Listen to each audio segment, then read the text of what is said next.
Well, let's go to Susanna Streeter, who's had a Sheringham Primary School in East London. She has gone back to school. Susanna. I certainly have, and actually I think the chairs are probably the right height for me. But yes, I am here at Sheringham Primary School, and it's education, financial education in action. We have Andy here from MyBnk, who's taken over the classroom today, this class full of 10 and 11-year-olds.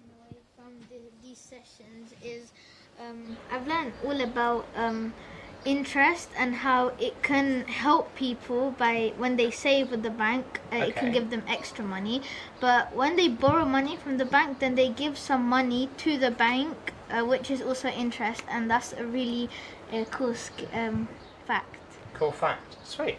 So thinking about all those things and going on, you guys are going off to high school soon. You're getting big, you're getting older. They've had a few lessons here at Sheringham Primary School in these sessions run by MyBnk. It's actually after the SATs. They've got a little bit more time to do that because, of course, those SATs tests take up an awful lot of time.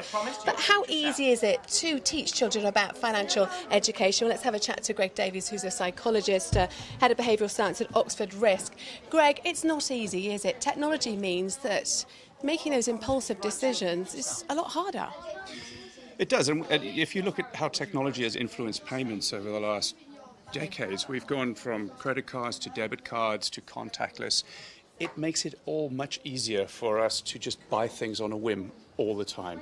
So if we want to teach kids how not to do that, we need to give them practice scenarios. We need to put them in an environment where they can learn to trade off. If I buy this set of sweets, I can't have that set of sweets.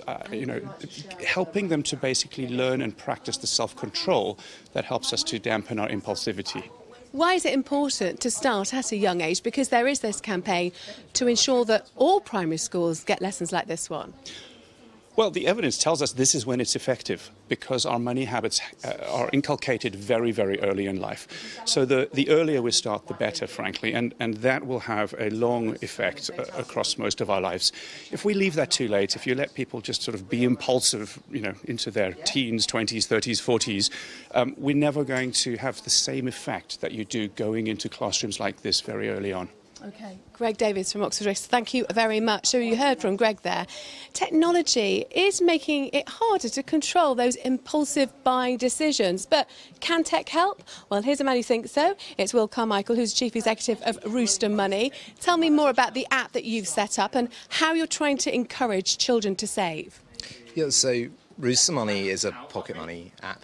It's designed, we literally start kids as young as 3 or 4 and help parents start engaging them with the value of money at home and trying to make some of those lessons that everyone's talking about contextual as part of the everyday. So you can start giving your kids stars, they learn the concept of earning, that you can use those for things. You can then move them onto a tracker where you remain the bank of mum and dad. You can set your own interest rates. So I think that the average is 9% parents pay, start engaging them, and I think on average 30% of what kids earn on Rooster Money is saved. And then you can move them when they're ready to start making more considered spending choices themselves to a payment card of their own. Don't you think, though, that money worries don't need to be really looked at now? Can't we wait until they're a little bit older, because they've got a lifetime of money worries, many children? No, I totally agree, and it's not about causing worries. I think often conversations about money and our learning about money can be negative, so this is a chance to start having positive conversations really on and empowering your kids to say, okay, I want to save for that, I've reached that goal, I can now go and buy those trainers myself, and that sense of satisfaction that they get. And also as a family you start having conversations about money that you otherwise wouldn't have. The thing is, though, lots of people and parents want to stop their children using their mobile phones so much and not increasing that use in an app. You can't do that, can you? They're constantly looking to see how much money they got in the Rooster. We are getting more digital, and screen time is obviously a concern for parents. Obviously at the younger age group, we're very much kind of parent-led. You can check the app when you're out and about. Kids are looking in it and they're seeing how much they've saved, what they've earned.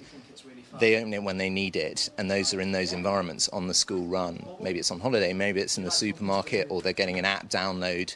You know, this is the time that they look at it. So it's not a game, it's a utility designed to get them engaged. Okay, Will Carmichael, Chief Executive of Rooster Money, thank you very much. So lots more sessions run by MyBnk are taking place here, but there are other financial institutions which are supporting this initiative, including, for example, wealth manager Schroders, for example. However, that funding is due to run out at the end of next year, which is why there is this campaign to try and integrate lessons like this into the primary school curriculum. The problem is, where will that money come from? Well, supporters of the scheme say actually you can integrate these lessons into all different subjects, from maths to history, all about financial education. So I think that certainly the enthusiasm that I've seen here today from the children shows that they're really keen to learn. Back to you, Simon.